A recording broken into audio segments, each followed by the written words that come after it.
Oh, lolo. Here's a story that'll make every South African driver sit up and take notice.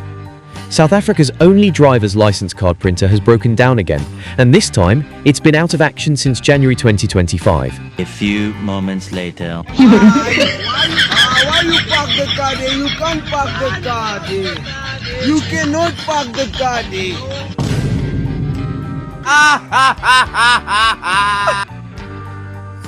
That's right, thousands of license cards just haven't been printed this year. The Department of Transport confirmed the news, blaming a 26-year-old machine that's broken down over 150 times. Yes.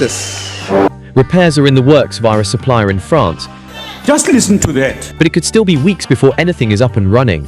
Meanwhile, if your license is expiring, here's what you need to know. You've got a 3-month grace period, but only if you apply before expiry and keep proof of payment. Miss that deadline, you'll need a temporary license for 45 rands. Now, critics like Alta say it's time for a change. They're calling for a 10-year license validity and even digital licenses.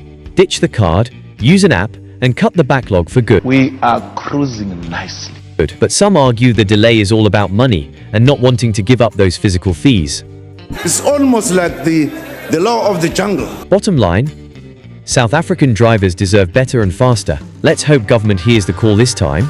Stay safe, drive smart, and keep your renewal receipts close.